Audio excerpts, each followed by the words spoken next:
এই পাবনাতে আমি এসেছি, পাবনা মাহফিল করতে এসে পাবনার কিছু কুলাঙ্গার মঞ্চ আগুন লাগিয়ে দিয়েছিল দই বাজারে। আমাকে লক্ষ্য করে গুলি পর্যন্ত করা হয়েছে। যারা কোরআনের মাহফিল আগুন ধরায় দেয়, আল্লাহ ওদের গায়ে আগুন ধরায় দিয়েছেন। এখন কই ওরা আছে? খালি কয় খেলা হবে। কই এত বড় বদমাইশ শামীম ওসমান একটা, ও তো শুরু করছে এই শব্দটা, ও এই কথার রূপ দিছে, কিন্তু মানে প্রথম স্টার্টার হচ্ছে শামীম, আর এটাকে মানে ভাইরাস করছে হচ্ছে এই ভাইরাস।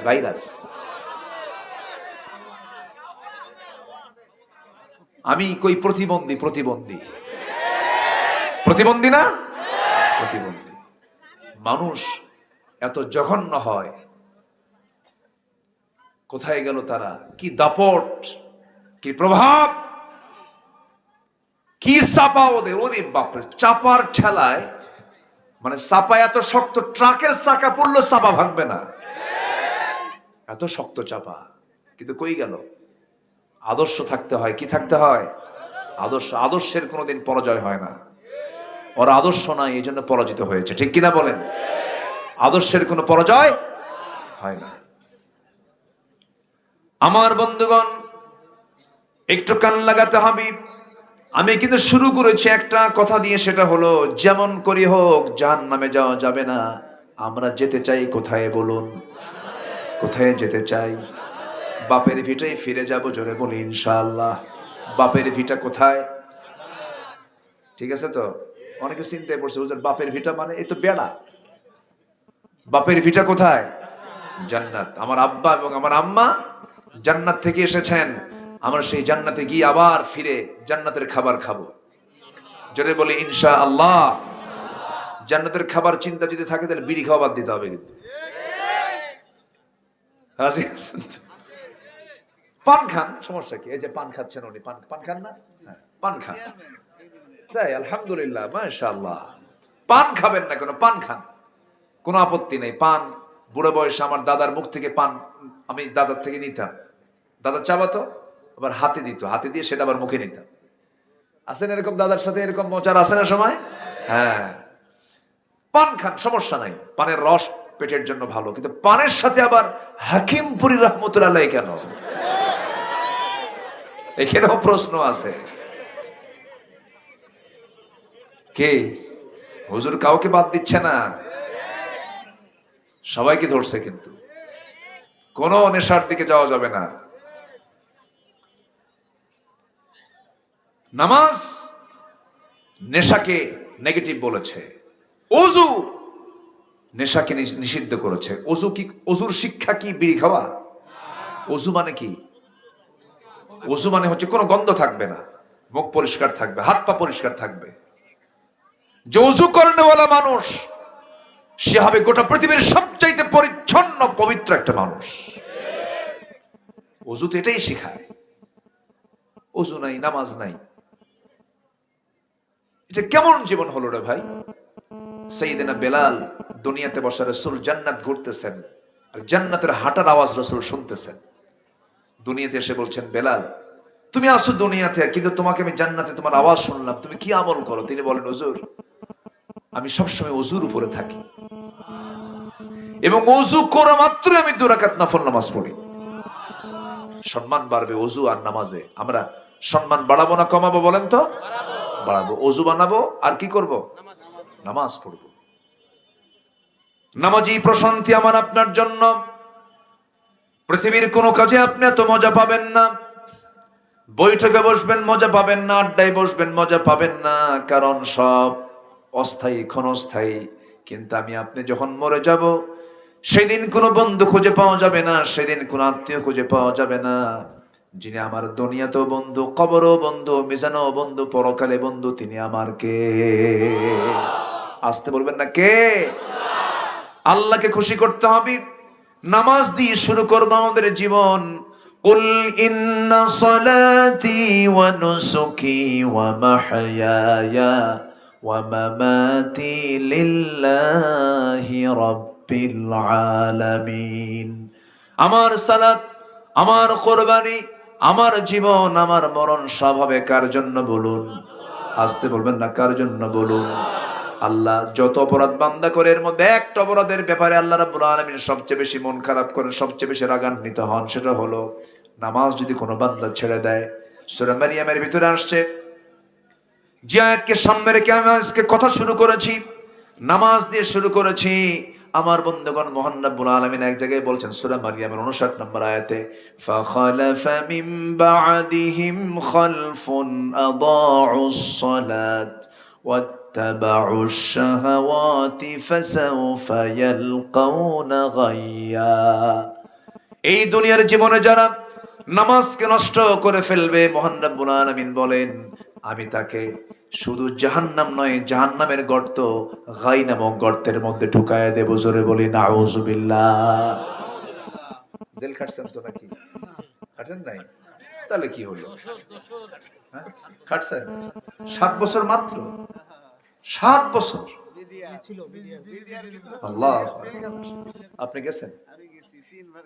আচ্ছা, গেছেন তো। যায় নাই কে? দেশ, গোটা দেশই তো জেলখানা ছিল। এদেশে মানুষ বেশি না মামলা বেশি ছিল? মামলাই বেশি। জি, 2018 সালে আমি বাড়িতে শুয়ে আছি, কয়েকশো পুলিশ আমার চতুর্পাশে ঘেরাও দিয়ে রাখছে। আমি কত বড় সন্ত্রাসী চিন্তা করেন, কম কথা ধরতে আসছে। আমি বের হলাম, কি খবর? হুজুর চলেন। কি এত লোক কেন? 2 একজন আসলেই তো হতো। না হুজুর চলেন। থানায় নিয়ে গেল, থানায় বসলাম। তোসি মহোদয় আমারে দেখে কান্দে, মন টন খুব খারাপ, চোখে লাল লাল হয়ে আছে, চোখ অশ্রুপূর্ণ হয়ে আছে। বললাম আপনি কি ব্যাপার, কান্দেন কেন? হুজুর আমি আপনার খুব ভক্ত। তো ভক্ত তো ধরছেন কেন? হুজুর কি করবেন, আমার বউ ভক্ত, আমার ছেলে পরিবার সবাই ভক্ত, কিন্তু হুজুর কি করব, চাকরি বাঁচান তো ফরজ। তো বললাম ইমান বাঁচান তো নফল। তো মামলা খান দিয়া চালান করে দিল কোর্টে। গেলাম, সেখান থেকে আবার জামিন নামঞ্জুর, জামিন নামঞ্জুর করলো, পাঠায় দিল জেলখানায়। ঢুকলাম, দুনিয়ায় তো জেলখানা, আবার ওর মধ্যে একটা ছোট জেলখানায় ঢুকলাম। কি দুনিয়া জেলখানা না? এটা বড় আর ওটা কি ছোট। ঢুকলাম ভিতরে। ভিতরে ঢোকা মাত্র এক মুরব্বী, মানে 80 ঊর্ধ্ব বয়স, 85-র কাছাকাছি এরকম বয়স, আমাকে দেখা মাত্রই মনে হয় কি যেন পাইছে, দিল একখান সালাম। সালাম দেখে হুজুর আপনি জেলখানায়? খুব খুশি হলাম। তো বললাম যে খুশি হলেন কেন, কি ব্যাপারটা কি? তো বলে যে ওয়াজ শুনতে যাই, দূর থেকে ওয়াজ শুনি, কাছে যেতে পারি না। এত মোসাফা করার চেষ্টা করছি, পাই নাই হুজুর আপনাকে। আর এত সুন্দর কাছে এসে ধরা দিলেন, থাকেন দোয়া করি। তো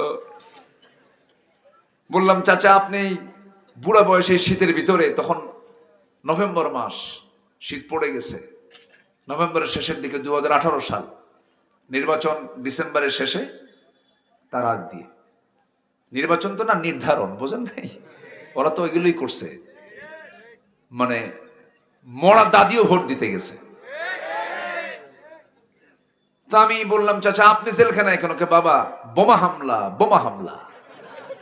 বললাম কেন? কে আমার নামে বোমা হামলার মামলা দিচ্ছে। কে বলো তো বাবা, এই যে আমার হাতের চামড়া গুলো ঠিক নাই, হাত কাঁপে, এই হাত দিয়ে বোমা মারলে কি বোমা কি মানুষের গায়ে লাগবে না আমার গায়ে লাগবে? এগুলো করেছে ওরা। কত সংসার ধ্বংস হয়ে গেছে জানেন? আমার কত ভাইয়ের পা কেটে নিয়েছে, কত ভাইয়ের চোখ তুলে নিয়েছে। এগুলো তো যার তুলে নেওয়া হয়েছে, যার কাটা হয়েছে সে বুঝে। এই তো তাজা খবর, 5 আগস্ট পর্যন্ত যত প্রাণগুলো গেছে। আহা, কারো চোখ নাই, কারো হাত নাই, পা নাই, চোখ হারাইছে, দেখে না কিছু। তরুণ যুবক, 18-19 বছর বয়স, কি করবে বলেন? একটা মানুষের জীবনের দাম নাই ভাই, দাম নাই, দাম নাই, দাম নাই। আপনি কোন গুলি মানলেন যে গুলির টাকা জনগণের? জনগণের টাকায় কেনা সেই গুলি আপনি জনগণকে মারলেন। আল্লাহ ছাড় দেন, ছেড়ে দেন না, ঠিক কিনা? এমন ধরেছেন, ওরা আলেমদেরকে বেইজ্জত করতে চেয়েছেন, আল্লাহ ওদেরকে ন্যাংটা করে বিদায় করে দিয়েছেন। রাখেন নাই, ন্যাংটা করে বিদায় করে দিয়েছেন। এটা তো এখন না, আগের থেকে আছে। একজন নবী ছিলেন মুসা আলাইহিস সালাতু ওয়াস সালাম, নাম শুনছেন তো? সবচেয়ে রাগ বেশি কোন নবীর? খুব রাগ ছিল, প্রচন্ড রাগী ছিলেন তিনি। রাগ যখন হতো টুপি ভেদ করে চুল বের হয়ে যেত, এত রাগ ছিল তার। এবং তার রাগের বহিঃপ্রকাশ মালাকুল মউত টের পাইছিল।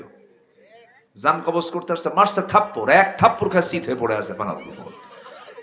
আল্লাহকে বলে, আল্লাহ তুমি কার কাছে পাঠাইছো? আমার জান তো কবজ, আমারই জান কবজ হওয়ার মতো অবস্থা। খুব রাগী ছিলেন। একদিন আল্লাহকে বলছেন, আল্লাহ তোমার সঙ্গে তো অডিও কল কথা বলি, আজকে একটু ভিডিও কল মারবো। কি কল মারবো? Video call. আল্লাহ বলেন, লেন তারানি, ভিডিও কলে দেখা হবে না, জান্নাতে দেখা হবে। আল্লাহু আকবার বলেন। এই নবীর বিরুদ্ধে একবার ফেরাউন, এই আমাদের লেডিস ফেরাউনের মতো, খালি রাজাকার কইছে না, রাজাকার কইছে না, বলল যে মুসা যদি আল্লাহর নবী হয় ওর সমস্যা তো সমস্যায় থাকা লোক নবী হয় কেমনে? কি সমস্যা? মুসার একটা সমস্যা হচ্ছে গোপন সমস্যা। কি সমস্যা? মানে এমনি একটা হাতে আন্দাজে কইছে। কি গোপন সমস্যা? অন্ডকোষ একটা ছোট আর একটা বড়। সহি বর্ণনা, কিন্তু এটা সহি, একদম সহি ঘটনা। আচ্ছা, এই কথা যদি কারো না হয়, এই ঘটনা যদি কারো না ঘটে থাকে, সমস্যা নাই, এমন জাতীয় লোককে যদি বলো, ওর কি মেজাজ ঠিক থাকবে? পৃথিবীতে কোন পয়গাম্বর ত্রুটিপূর্ণ ছিলেন না। পৃথিবীর সমস্ত পয়গাম্বর ছিলেন তৎকালীন দুনিয়ার সবচাইতে সুন্দর সুপুরুষ। যখন ওনার কানে এই সংবাদ গেছে যে আমার অন্ডকোষ ঠিক নাই, বলেন এই নবী কি ঠিক থাকার কথা? আল্লাহকে বলে, আল্লাহ শোনো, তাড়াতাড়ি ফয়সালা করো, আমি কিন্তু এগুলো মানতে পারতেছি না। আমার সব ঠিক থাকার পরেও ও আমার বিরুদ্ধে এই কথা বলবে কেন? আল্লাহ তুমি তাড়াতাড়ি ঠিক করো। আল্লাহু আকবার বলেন। আল্লাহ বললেন, মুসা চিন্তা করো না, আমি লুঙ্গি খুলে দেখে দেবো, যাও। যেরকম সুবহানাল্লাহ। অনেক লম্বা কথা ছিল, আমি আটকাবো না, বলে দিচ্ছি। মুসা আলাইহিস সালাতু ওয়াস সালাম গোসল করার জন্য সামনে পানি পেলেন, কিন্তু লুঙ্গি তার বিকল্প ছিল না। একটা লুঙ্গি ছিল, সেই লুঙ্গিটা তিনি পাথরে রাখলেন, পাথরের উপরে রাখলেন, রেখে তিনি পানিতে নামলেন, গোসল করলেন। গোসল করে তিনি লুঙ্গিটা হাতে নিবেন, লুঙ্গি হাতে নিতেই দেখতে পেলেন লুঙ্গির নিচে থাকা পাথরটা তাজা হয়ে মারছে দৌড় লুঙ্গি নিয়া। সুবহানাল্লাহ বলবেন। আল্লাহর খেলা শুরু হয়ে গেছে। বলছেন আল্লাহ যে আমি তোমাকে দেখায় দেব। উনি এখন বলতেছেন, এই পাথর থাম। পাথর কি নবীর কথা শুনবে না আল্লাহর কথা শুনবে? পাথরের কি জীবন থাকে? জীবন দিয়েছেন কে? মাটির কি কোনো জীবন আছে? এই মাটি থেকে আমাকে বানায় আমার জীবন দিচ্ছেন কে? সে আল্লাহকে পাথরকে জীবন দিতে পারেন না? পাথর নিয়ে মারছে দৌড়। পাথর এখন কি নবীর কথা শুনবে না আল্লাহর কথা শুনবে? পাথর চলতেছে, পাথর সামনে দৌড়াচ্ছে লুঙ্গি নিয়ে। মুসা আলাইহিস সালাম তিনি উলঙ্গ আছেন, কিন্তু মনেই নাই তিনি যে উলঙ্গ আছেন। স্মৃতি থেকে আল্লাহ রাব্বুল আলামিন মুছে দিয়েছেন। তিনি হাতের লাঠিটা নিয়ে বলছেন, পাথর থাম, পাথর থাম। পাথর থামে না। শেষ পর্যন্ত পাথর গিয়ে সেই জায়গায় থেমেছে। লুঙ্গিটা হাতে করে নিয়া যে জায়গায় ফেরাউন তার সমস্ত মন্ত্রী পরিষদ বর্গ নিয়া মিটিং এ বসছে। আল্লাহু আকবার বলবেন। মুসা চলে গেছেন ওই দরবার পর্যন্ত, তিনি মনে নাই তিনি যে উলঙ্গ আছেন। সামনে যে দাঁড়ানো মাত্রই ফেরাউন নিচের দিকে তাকায় দেখে সব ঠিক আছে। আল্লাহু আকবার বলবেন না? আল্লাহ 16 বছর পর আলেমরা যে নির্দোষ আল্লাহ তা প্রমাণ করে ছেড়েছেন, ঠিক কিনা? সম্মানিত ভাইয়েরা, মূল পয়েন্ট হচ্ছে আমরা নামাজ কিন্তু বাদ দেব না। রাজি আছেন তো সবাই? আপনার নামাজ ঠিক হবে, দেশে ইসলাম কায়েম হয়ে যাবে ইনশাআল্লাহ। জোরে বলি ইনশাআল্লাহ। as-salatu imaduddin faqad aqamaha faqad aqamad-din। নামাজ হচ্ছে দ্বীনের স্তম্ভ, এটা কায়েম হবে, দিন কায়েম হয়ে যাবে। আল্লাহু আকবার বলেন। বেনামাজি লোকটা আপনি করবেন কি? সবাই বলে, সবাই কি জান মাল দিতে রাজি আছেন? হুজুর রাজি আছি। ওইদিকে নামাজি পড়ে, কিসের জান দেবে ও? হ্যাঁ, জান দেওয়া এত সহজ? নামাজি পড়ে না, ও জান দেবে কি? ঠিক আছে না চাচা? জি, আলহামদুলিল্লাহ। আল্লাহ কবুল করুন, নামাজি বানান। জোরে বলি আমিন। আমি কি শেষ করে দেব নাকি?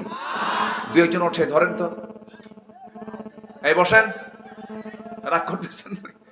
একটু বসেন, একটু কাইন্ডলি বসেন। আমি আর বেশি সময় নেব না। আগামীকালকে আমার মাহফিল বেশি দূরে না, মাত্র নোয়াখালী। মাত্র কোথায়? মানে বৃহত্তর নোয়াখালী, ফেনীতে মাহফিল। সেখানেও যাব, আমারও যেতে হবে। তা আমার তো পেরেশানি বেশি, আপনি চলে যাবেন, আমার তো মন খারাপ হবে। আপনি একটু বসুন, আমরা আয়াতটি একটু শেষ করি। ধীরে ধীরে যে প্রসঙ্গ নিয়েছি সেই প্রসঙ্গ আস্তে আস্তে শেষের দিকে যাব। জোরে বলি ইনশাআল্লাহ। তাহলে আল্লাহ পাক কোন আমল বাদ দিলে সবচেয়ে বেশি রাগ করেন বলেন তো? জোরে বলেন, কোন আমল বাদ দিলে? নামাজ। সালাতকে বাদ দেওয়া যাবে না।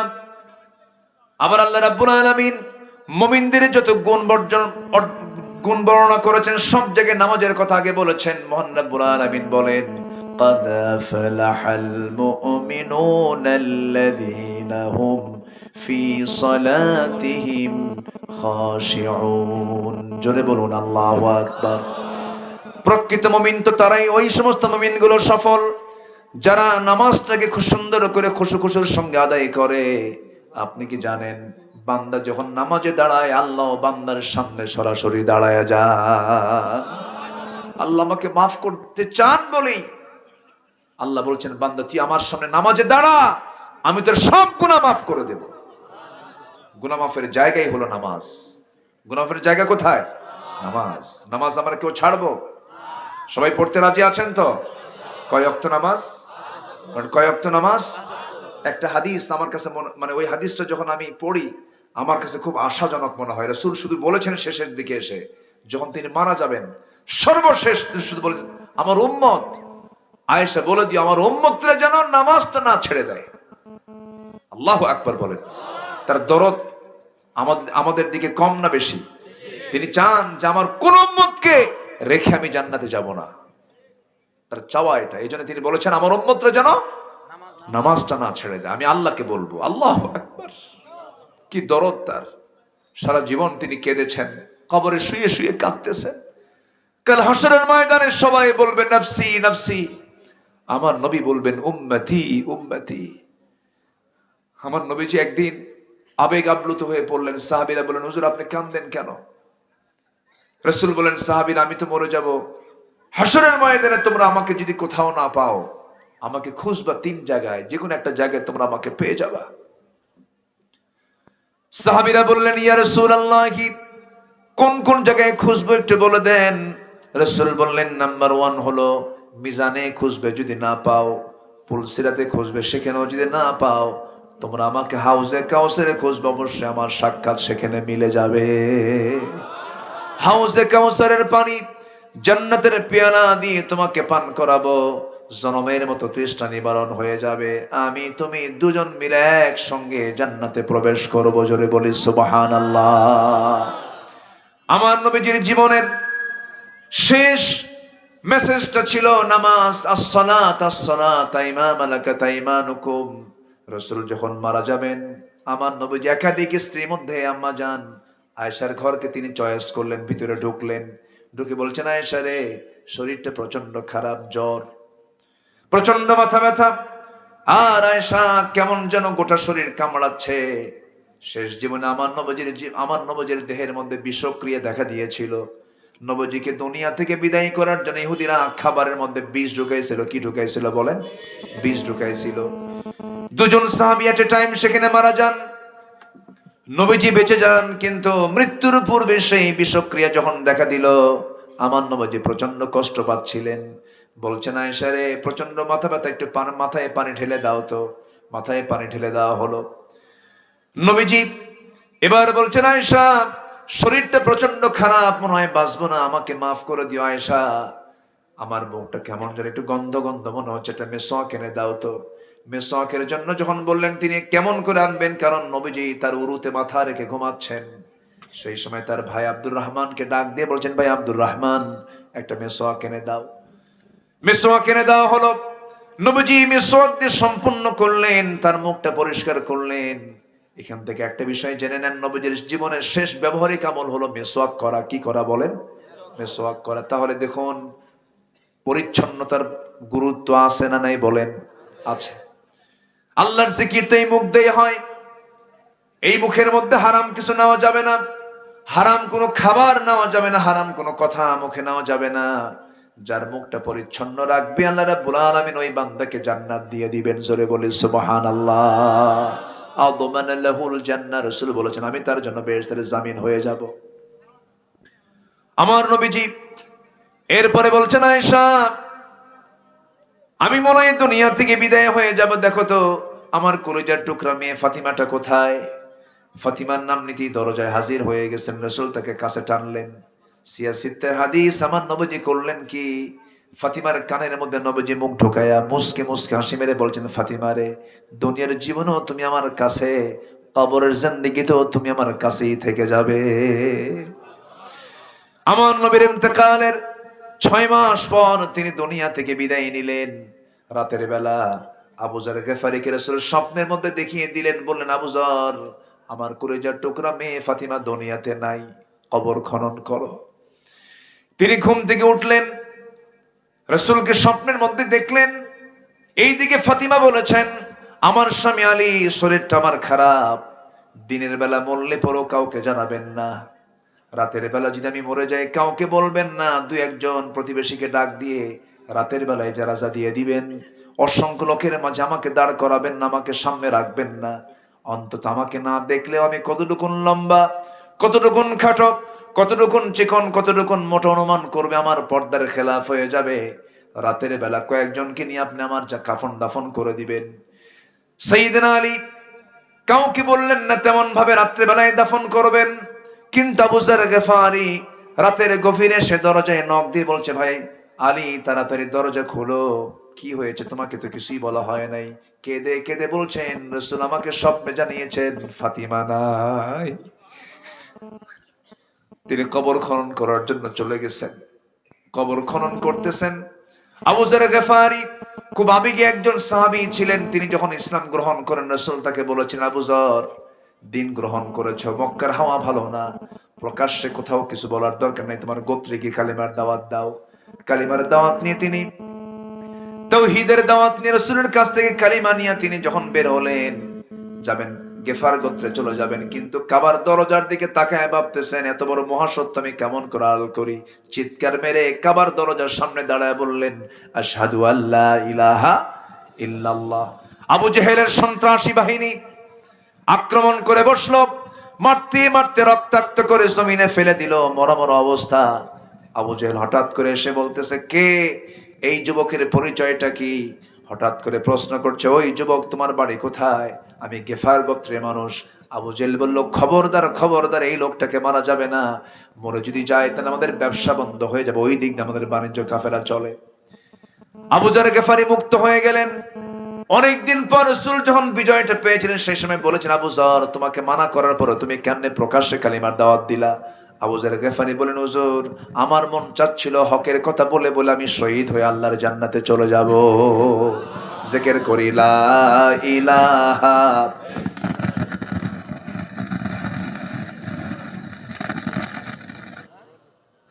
আরো জোরে লা ইলাহা,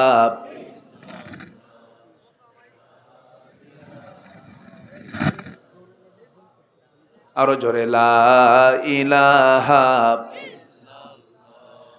লা ইলাহা ইল্লাল্লাহু মুহাম্মাদুর রাসূলুল্লাহ সাল্লাল্লাহু আলাইহি ওয়াসাল্লাম। কি হলো মাইকে? ভাবলাম কি আগুন টাগুন ধরলো নাকি? ঠিক করেন। জি আমি খুবই খুশি যে একটা লোক নড়েন নাই, বলি আলহামদুলিল্লাহ। ঠিক আছে এইভাবে রাখেন, কেউ যাবেন না। আর একটু সময় আমি কথা বলবো, আমাকে সময় দিচ্ছেন তো আপনারা নাকি? জোরে বলি ইনশাআল্লাহ। জি ইনশাআল্লাহ থাকেন। যদি আপনি ওঠেন তখন তো আমি আলোচনা হারায় ফেলবো। এই যে ওঠে, ওই যে বসেন।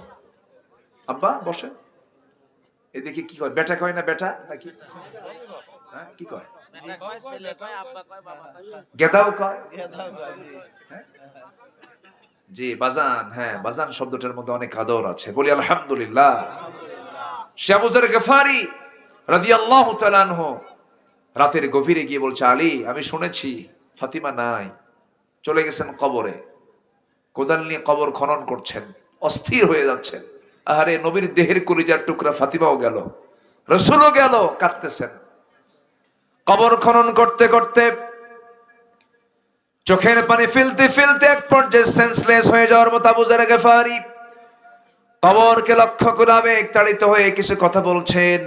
ভেতর থেকে আওয়াজ আসতেছে, আবু যর এই কবরের মাটিটা কিন্তু দারুণ জটিল জায়গা, এখানে কোনো ব্যক্তির পরিচয় দিয়ে কোনো কাজ হবে না, বিশ্বনবীর কলিজার টুকরো নাতি দিয়ে কাম হবে না, মেয়ে দিয়ে কাম হবে না, সন্তান দিয়ে কাম হবে না।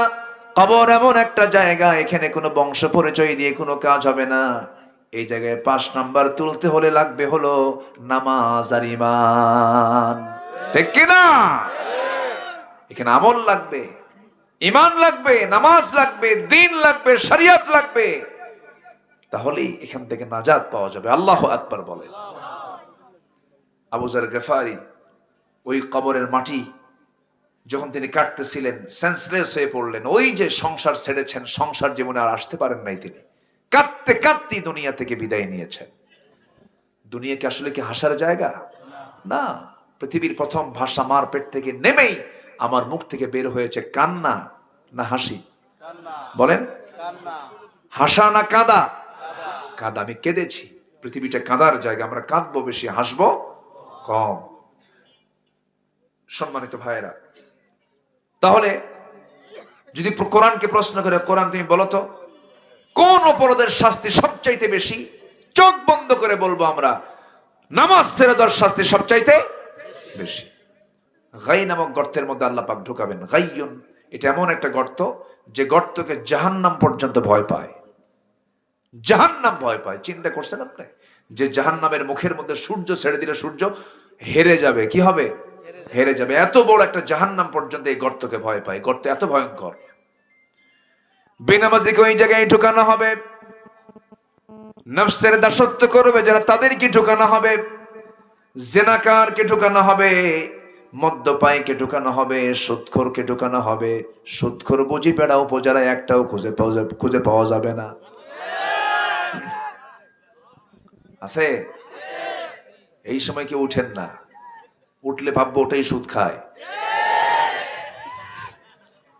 ওয়াজের পয়েন্ট অনুযায়ী ওঠা বসা করেন নাকি? সুদ, আহারে নামাজ পড়ে, কিন্তু নামাজও পড়ে, পাক্কা সুদখোর। আছে না নাই? লাভ কি? কোনো লাভ নাই তো। মাথায় টুপি, লুঙ্গি নাই। কি নাই? লুঙ্গি নাই, সব শেষ। এজন্য সুদের ধারে পাশে যাব না, জোরে বলি ইনশাআল্লাহ। জিনার কাছে যাব না, জোরে বলি ইনশাআল্লাহ। কোন নেশার কাছে যাব না, জোরে বলি ইনশাআল্লাহ। সূরা মারিয়ামের 59 নম্বর তাফসীরে কুরতুবীর মধ্যে আসছে, শুধু 2 শ্রেণী নয়, আরো 6 শ্রেণীকে আল্লাহ রাব্বুল আলামিন এই গাই নামক গর্তের মধ্যে ঢুকাবেন। এর মধ্যে 1 জেনা, 2 যে মদ্যপায়ী, 3 হলো সুদখোর, নাম্বার 4 হলো যে সন্তান তার পিতামাতার খেদমত করে না। এমন সন্তান তো মনে হয় নাই। আছে? আসতে কয় আছে না নাই? আছে। আচ্ছা, মা বড় না বউ বড়? উত্তর হয়নি। একটু চিন্তা করবেন, একটু বইয়ের দিকে তাকাবেন আর মার দিকে তাকাবেন, ভালো করে চিন্তা করে বলবেন। বলেন তো, মা বড় না বউ বড়? মাহফিলে মা বড়, বাড়িতে বউ বড়। এখন কুছে ঠিক উত্তর কিন্তু পাইছি, ঠিক আছে না? আমি কিন্তু জায়গা মতো হাত দিচ্ছি সব, কারণ রোগ যদি নির্ণয় না হয় রোগী সারবে কেমনে? আমি কিন্তু রোগগুলো ধরে ধরে দিচ্ছি একটা একটা করে। আমি কিন্তু যদিও হয়তো কিছু কিছু হাসির খোরাক পাচ্ছেন মাঝে মাঝে, কিন্তু হাসির খোরাক এর মধ্যে নাই, এর মধ্যে চিন্তার খোরাক কিছু আছে, একটু মাথায় নেন। আচ্ছা বলেন তো, মা এবং স্ত্রীর সামনে দুজনে দাঁড়ায় আছে, দুজনকেই খাটো চোখে দেখার কি কোনো সুযোগ আছে বলেন তো? না। কিন্তু একটা বিষয় খেয়াল রাখবেন, মার সামনে বউকে খাটো করা যাবে না, আবার বউয়ের সামনেও মাকে খাটো করা যাবে না। দুটোই সমস্যা, কিন্তু সম্মান দুজনেরই আছে। কিন্তু এই প্রবলেমটা প্রত্যেক ফ্যামিলিতে, ছোট হোক আর বড় হোক, কম বেশি আছে না নাই? প্রায় আমাদের কাছে কত প্রবলেম আসে, বলে হুজুর খুব মুসিবতে আছি, কি করি, কোন দিকে যাই। কিন্তু কিছু মাদেরও সমস্যা আছে। যারা বসে আছেন একটু কান লাগাবেন। নিজের মেয়েকে বিয়ে দিয়েছে, নিজের মেয়েকে বিয়ে দেওয়ার পরে মা বলে আমার মেয়ের জামাইটা খুব ভালো, খুব ভালো জামাই পাইছে আমি, কারণ আমার মেয়ে যা বলে আমার জামাই তাই করে। এমনকি আমার জামাই আমার মেয়ের কাপড় চোপড়ও ধুয়ে দেয়। কি কথা কি বুঝতেছেন? ভালো। আমার জামাইয়ের মতো জামাই হয় না, খুব ভালো আমার মেয়ে জামাই। আমার মেয়ে যা বলে তা হুবহু আমার জামাইটা ফলো করে, খুব ভালো জামাই পাইছে আমি। কিন্তু আমার ছেলে মানুষ হলো না, খালি বইয়ের কথা শোনে। কি বুঝলেন? কি এক মুখে কয় কথা হলো? এক মুখে দুই কথা। তাহলে কি এই আচরণ হলে কি কোনোদিন সংসারে সুখ হবে? সুখ হবে? হবে না। ব্যালেন্স করতে হবে। আচ্ছা, এখন আরেকটা প্রশ্ন করি, বলুন তো, খরচ হবে আগে বইয়ের জন্য, সন্তানের জন্য, না বাপ মার জন্য? এখন কিন্তু আওয়াজ কিন্তু কমছে সবার। বলেন, সবার আগে কার জন্য খরচ করতে হবে? বাপ মার জন্য। তাহলে চিন্তা করেন আল্লাহ পাক কি গুরুত্ব ভাবে এই কথাটা বলছেন। আল্লাহ রাব্বুল আলামিন বলেন, ইয়াসআলুনাকা মাযা ইউনফিকুন কুল মা আনফাকতুম মিন খায়রিন ফালিল ওয়ালিদাইনি ওয়াল আকরাবিন। জোরে বলুন আল্লাহু আকবার। হে রাসূল, আপনাকে তারা প্রশ্ন করবে খরচ করবে কোথায়, আপনি বলে দেন নাম্বার 1 হলো খরচ করবে, এক নাম্বার হলো তার মা বাবার জন্য। জোরে বলি সুবহানাল্লাহ। আপনি যে বেতনটা পান সেই বেতনের প্রথম হক হলো আপনার মা বাবা। আপনি ব্যবসা করেন, যা আপনি কামাই করেন তার প্রথম অংশ হলো মা বাবা। মা বাবার জন্য শুধু খরচ করলেই হবে না, তার খেদমতটাও করতে হবে, তার পাশে থাকতে হবে। বুড়ো হয়ে গেছে, চাকরি প্রয়োজনে ছেড়ে দাও, বাপ মার জন্য, সন্তানের জন্য ফরজ। ঠিক কিনা? কারণ আপনার ওই শিশুবেলা যে সময় কেউ আপনার পাশে ছিল না, মা আপনার জন্য 24 ঘন্টা নার্সের দায়িত্ব পালন করেছেন, সেবা করেছেন আল্লাহ রাব্বুল আলামিন। সেই জন্য বলছেন, কি বলেছেন? যারা পারেন ঠোঁট মিলিয়ে বলুন, ইম্মা ইয়াবলুগান্না ইনদাকাল কিবারা আহাদুহুমা আও কিলাহুমা ফালা তাকুল লাহুমা উফ ওয়ালা তানহারহুমা ওয়াকুল লাহুমা কাওলান কারীমা। জোরে বলুন আল্লাহু আকবার। পাশেই নাটোর জেলা, নাটোরে একটা মাহফিল ছিল গত বছর। একজন বৃদ্ধা মা, 72 বছর বয়স, লিখেছেন ভাঙ্গা ভাঙ্গা হাতে, কাপা কাপা লেখা, তিনি লিখেছেন, হুজুর আমার বয়স 72 বছর, 4টা ছেলে মেয়ে আমার, একটা মেয়েকে বিয়ে দিয়েছি, 3টা ছেলে তারাও বড় হয়ে গেছে, বিয়ে দিয়ে দিয়েছি, বাড়িতে তাদের বউ সন্তান সবই আছে। হুজুর এই বৃদ্ধ বয়স আমি, এই বুড়া বয়স আমি, তাদের মা হওয়ার পরেও আমি একা রান্না করে আমাকে একা খেতে হয়। 3 ছেলের ঘরটা আমার ঘর, ঘরের চতুর্পাশে রান্না বান্না 3 ঘর থেকে হয়, সে রান্নার ঘ্রাণগুলো আমার নাকে আসে। হুজুর একটু দোয়া করবেন আমার সন্তানদের দিল যেন নরম হয়ে যায়। কত বুকে চাপা কান্না তার। আমি চিঠিখানা পড়ে আবেগ আপ্লুত হয়ে পড়লাম, দুঃখ লাগে, আফসোস, বড় আফসোস। ওই 4টা সন্তান যখন ছোট ছিল, ওই মাটা সন্তানগুলোকে খাওয়াইছেন কয় হাঁড়িতে? এক হাঁড়িতে, এক চুলায় রান্না করেছেন। এক চুলায় রান্না করে 4 সন্তানকে যে মা খাওয়ালেন, আর 4 চুলায় রান্না হয়, এক মার খাবার জোটে না। পোড়া কপাল। আল্লাহ বলছেন তোরে আমি জাহান্নামের গর্তের মধ্যে ঢুকাবো। ভাবতেছেন বাপ মা দুর্বল জায়গা? না, কঠিন জায়গা। আপনি কি জানেন হুমা জান্নাতুকা ওয়া নারুকা? বাপ মা যদি খুশি হয় আপনি জান্নাত পাবেন, যদি নারাজ হয় তাহাজ্জুদ দিয়েও কাম হবে না, জাহান্নাম যাবেন। কথা বোঝা গেল? হ্যাঁ, এটা ফরজ কাজ। এটা কি কাজ বলেন? ফরজ কাজ। বাপ মাকে বেশি কিছু দেওয়া লাগে? খুব বেশি দেওয়া লাগে না। বাপ মাকে অল্প কিছু দিলেই তারা খুশি হয়। যদি অভাব বোঝে ছেলের, নেই না বাজান তোর দেওয়া লাগবে না, যা। আল্লাহু আকবার, আল্লাহু আকবার বলে। বাপ মা তো এমন জিনিস, মানে অভাব যদি দেখে যে সন্তানটা অভাবে আছে, যে সন্তানটা সবচেয়ে দুর্বল, সেই সন্তানকে বাপ মা কম ভালোবাসে না বেশি ভালোবাসে? বেশি। আর সেটা খুব ভালো চলে, ডাক্তার ইঞ্জিনিয়ার খুব ভালো চলে, ওর খবরই নেয় না, যাও তো ভালোই আছে থাক। যেটা গাঁজা খায়, বেনামাজি যেগুলো, অন্যান্য সন্তান আবার বলে বাবা তুমি ওইদিকে এত টানো কেন? কিন্তু বাবার মনের খবর তো অন্য সন্তান বোঝে না। যেটা দুষ্ট বেশি ওটার দিকে বাবার নজরও বেশি। আলহামদুলিল্লাহ বলেন। বাপ মা আল্লাহু আকবার। এই জন্য বাপ মার সঙ্গে খারাপ আচরণ করা যাবে না, বরঞ্চ তাদের জন্য আল্লাহ রাব্বুল আলামিন দোয়া শিখিয়ে দিয়েছেন কোরআনে। সবাই আওয়াজ দিয়ে বলুন, রব্বিরহামহুমা কামা রব্বায়ানি সাগীরা। সবাই বলুন, রব্বিরহামহুমা কামা রব্বায়ানি সাগীরা। এই দোয়াটা কে দিয়েছেন? আল্লাহ দিয়েছেন।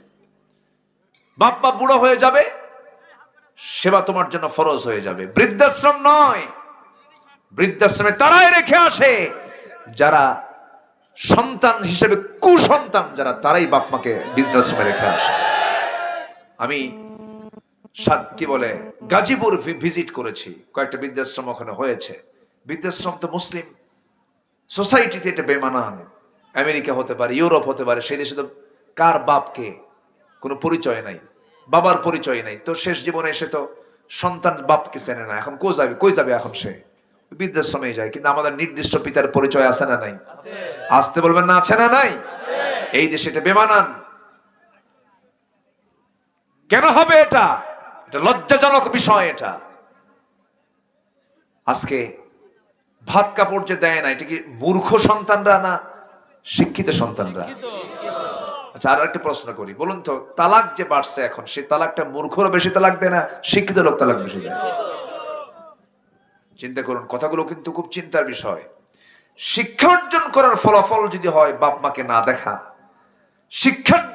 শিক্ষার্জনের ফলাফল যদি হয় বউ তালাক হওয়া, ওর সে মূর্খ থাকা ভালো। তাহলে শিক্ষার ভেজাল আছে না নাই? আমি চ্যালেঞ্জ দিলাম, আমি ওপেন চ্যালেঞ্জ দিচ্ছি, গোটা পৃথিবীর সব বৃদ্ধাশ্রমে যাবেন, একটা হাফেজ আলেমের বাপ মাকে সেখানে পাবেন না। পাবেন না। কেন পাবেন না? কোরআন পড়েছে, দেখেছে যে কোরআনে বাপ মার সেবা কিরকম করে করতে হয়। ডাক্তার হয়েছে, ইঞ্জিনিয়ার হয়েছে, কিন্তু কোরআন শেখে নাই। এরকম বহু ডাক্তার আছে না? ইঞ্জিনিয়ার আছে কিনা? জজ আছে কিনা? ব্যারিস্টার আছে কিনা? শিক্ষা সিলেবাসে পায় নাই কোরআন। শুধু তাদেরকে দোষ দিলে হবে তা না, এটা একটা জাতীয় সমস্যা। এই দেশে একটা বিসিএস ক্যাডার ভালো করে কালিমা পড়তে পারে না, ওযুর ফরজ জানে না, সূরা ফাতিহা পড়তে পারে না। আছে কিনা? সমস্যা তো এই জায়গায়। এই জন্য গোড়ায় হাত দেব আমরা। সামনের দেশকে আমরা সুন্দর করে সাজাতে চাই। সব দেখা শেষ করেছি। আমরা আগামীর দেশ বানাতে চাই, কোরআনের দেশ। সবাইকে রাজি আছেন? এটা হাত তুলে দেখান দেখি মুসলমান। কেউ তো স্লোগান দেন না।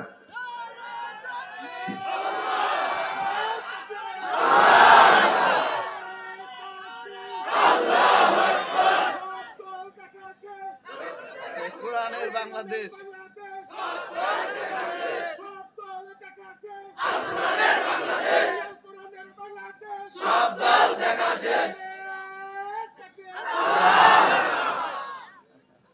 কি সুন্দর করে আমারটা কপি করছে না? বলি আলহামদুলিল্লাহ।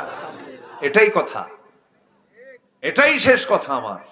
আসুন কোরআনটাকে দিয়ে আমরা ব্যক্তি, সমাজ, রাষ্ট্র সাজাই। আল্লাহ কবুল করুন, জোরে বলি আমিন। একটা লোক নড়বেন না, বসুন সবাই। সূরা মারিয়ামের 59 নম্বর আয়াত থেকে আমি আজকে আলোচনা করেছি। যতটুকুন হয়েছে আমরা বলে ফেলি আলহামদুলিল্লাহ। বাড়ির বউ যদি নামাজ না পড়ে কি করবেন? পড়তে বলার পরও কাম হয় না, কি করবেন?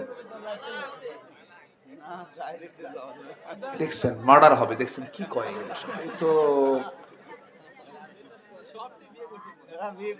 যারা কইছে একটাও বিয়ে করে নাই। বউ মারা সস্তা? বউ মারতে পারবেন? যারা বিয়ে করছে তারা সবাই বউকে ভয় করে, জানেন? সবাই বউকে ভয় করে। বউকে না ভয় করলে সংসারই তো হবে না। সংসার হবে? হবে না তো।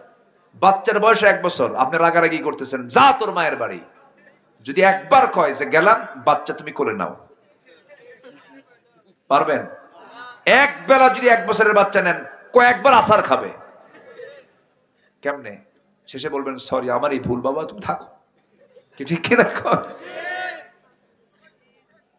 বুঝাতে হবে, বলতে হবে নামাজের কথা। বউ আমার, একসঙ্গে জান্নাতে থাকবো আমরা। আল্লাহু আকবার বলে সুন্দর করে বুঝাবো আমরা। রাজি আছেন তো ইনশাআল্লাহ? আমার রাসূল দাওয়াত দিয়েছেন আগে কোথায়? পরিবারে। বউকে দাওয়াত দিয়েছেন। কাকে দাওয়াত দিয়েছেন বলেন তো? স্ত্রীকে দাওয়াত দিয়েছেন। জাবেলে নূর থেকে নামলেন সোজা কোরআন নিয়ে, 5টা আয়াত। কয়টা আয়াত নিয়ে নামলেন? 5টা আয়াত। 5টা আয়াত নিয়ে নামলেন, সোজা চলে এলেন জাবেলে নূর থেকে, ঘরের ভিতরে ঢুকলেন, বললেন জাম্মিলুনি খাদিজা, খাদিজা তুমি আমাকে কম্বল আচ্ছাদন করে দাও। কেন? আমার মন বলছে আমি মনে হয় বাঁচবো না। লাকাদ খাশিতু আলা নাফসি, মনে হয় মরে যাচ্ছি আমি। কেন মরবেন আপনি? কেউ ক্ষতি করতে পারবে না, কারণ আপনি আমার স্বামী, আমি আপনাকে চিনি। আপনি ইতিমের পাশে দাঁড়ান, দুর্বলের পাশে দাঁড়ান, বিধবার পাশে দাঁড়ান, অসহায়দের পাশে দাঁড়ান। আপনার দ্বারা চুল পরিমাণ মানবতার কোনো ক্ষতি হয় না, সেই লোকটার কোনো অনিষ্ট কেউ করতে পারবে আমার বিশ্বাস হয় না। কি সুন্দর করে সাহস জুগিয়ে দিচ্ছেন খাদিজা। এরপরে রাসূল বলছেন খাদিজা তুমি আমার অনেক প্রশংসা করলে, তবে আজকে আমি নতুন করে একটা দাওয়াত দেব। কি দাওয়াত? আমি আল্লাহর নবী, তোমার কি বিশ্বাস হয় নাকি? খাদিজা কেঁদে ফেলে বলছেন এমন চরিত্রে মানুষ তো আল্লাহর নবী হবে, এটাই তো আমার বিশ্বাস। জোরে বলে সুবহানাল্লাহ। কি ব্যক্তিত্ব সম্পন্ন মানুষ ছিলেন তিনি। 15 বছর একটা ধনী নারীর সাথে সংসার করেছেন। কি নারী? মক্কার সবচাইতে ধনকুবের, সবচাইতে বড় ধনী একজন বিজনেস ওম্যান, বড় একজন মহিলা ব্যবসায়ী তিনি ছিলেন। এক্সপোর্ট এন্ড ইম্পোর্টের বিজনেস তার ছিল। 1 নম্বর ধনী তিনি। তাকে তিনি বিয়ে করেছেন। সেই মহিলা 15 বছর পরে বলছে আপনি আল্লাহর নবী হবেন, এটাই আমার ধারণা। তাহলে কি চরিত্র উপহার দিতে হয়েছে, কি উন্নত চরিত্র তার ছিল। আচ্ছা বলুন তো, একটা মানুষ কতটুকুন ভালো আর কতটুকুন খারাপ সবচাইতে বেশি জানে কোন লোকটা? বউ জানে। বাহিরে কোনো কেউ টের পায় না লোকটা খুব ভালো, কিন্তু ও যে বদমেজাজি, ও যে ইন্টারনাল খুব দুষ্ট, ওর ভিতরে ভিতরে যে কি দুষ্টামি, বউ জানে তুমি কত নাম্বার লুচ্চা। কি কথা বোঝেন না? এই জন্য আমার নবীজি ভিতরেও যেমন শ্রেষ্ঠ ছিলেন, বাইরেও শ্রেষ্ঠ ছিলেন। বাড়ির স্ত্রীদের বলেছেন ও আমার স্ত্রীরা, রাতের বেলা যা করি ওপেন করে দাও। আমার সাহাবীরা দিনের বেলা যা করি তাও জাতিকে জানায় দাও। ক্ষমতা আছে আজকের যুগের নেতাদের? ক্ষমতা আছে? রাসূল বলেন রাতে যা করি তাও বলো, দিনে যা করি তাও বলো, 24 ঘন্টা আমারটা বলে দাও মানুষকে, এটাই আমার সুন্নাহ। আল্লাহু আকবার। সম্মানিত ভাইয়েরা, অনেক রাত হয়েছে, অনেক কথা বলে ফেলেছি, রাগ করলেন না তো আপনারা? আগ্রহ আছে আপনাদের এখনো? আল্লাহু আকবার। বলি আলহামদুলিল্লাহ। এই ছোট ছোট বাচ্চারা আরো দেখি, এই ঘুম ধরে না? ঘুম নাই দেখ, এবার সারা রাত করেন। জি ভালো, আলহামদুলিল্লাহ। আগ্রহ, কোরআনের প্রতি তীব্র আকাঙ্ক্ষা, এটা ইতিবাচক দিক। বলি আলহামদুলিল্লাহ। জি সম্মানিত ভাইয়েরা, সম্মানিত বন্ধুগণ, মাহফিলটা হচ্ছে একটা মসজিদের উন্নতি কল্পে না? ওখানে একটা ভিত্তিপ্রস্তর স্থাপন করা হয়েছে। এখানেই মসজিদ হবে না নাকি? ওই উপরে না? পুরোটাই হবে। কত স্কয়ার ফিট আপনারা ই করেছেন?